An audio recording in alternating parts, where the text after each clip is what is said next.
యేసుక్రీస్తు నామములో మీకందరికీ వందనాలు.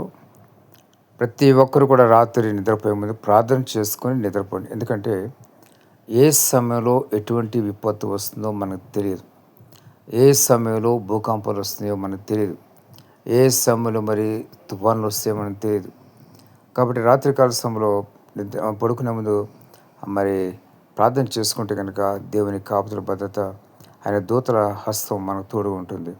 ప్రతి ఒక్కరు పడుకునే ముందు ప్రార్థన చేసుకొని నిద్రపోండి. ఎందుకంటే చాలామంది ఫ్లాట్స్లో ఉంటారు.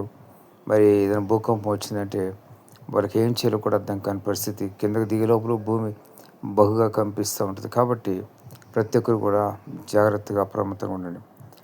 దేవుడు ఎప్పుడు కూడా ఒకేసారి ఎవరిని కూడా చంపాడు. ఆయన కొంచెం విసులుబాటు ఇస్తాడు, వార్నింగ్స్ ఇస్తాడు. ఏదో ఒక ప్రకంపన వచ్చినప్పుడు మరి వెంటనే మీరు ఎలర్ట్ అయ్యి మరి కిందకి దిగే ప్రయత్నం చేసి దిగిపోండి.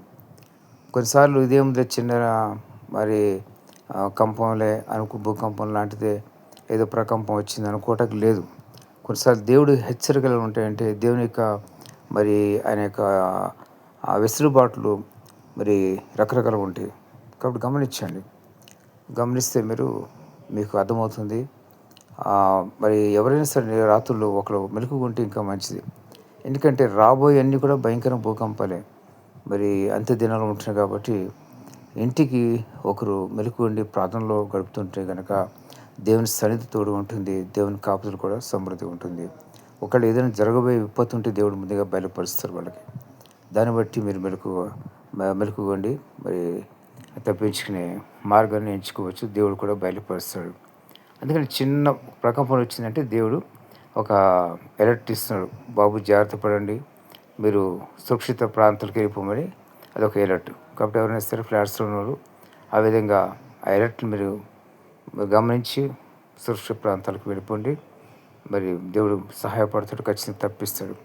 మరి ఆయన భయభక్తి గల చుట్టూ ఆయన దూత కావాలని వారిని రక్షించడం దేవుని వాక్యం ఉంది. కాబట్టి ఆయన చిత్తం నెరవేర్చడానికి కూడా మనం అక్కడి నుంచి వేరొక స్థలానికి వెళ్ళవలసి ఉంటుంది. కాబట్టి ఆయన నడిపింపులో ఉండాలి. అంతేగాని దేవుడు కాపాడతాడు కనుక అక్కడే కూర్చుని ఉంటే కనుక భూకంప స్థితిలో చిక్కుంటారు. మనం ఆయన చిత్త ప్రకారం ముందుకు సాగుతుంటే కనుక ఆయనకు సహాయం మరి ఆ విధంగా మనకి దొరుకుతుంది. దేవుడి మాటలు దీవించి ఆశీర్వదించును గాక. ఆమేన్.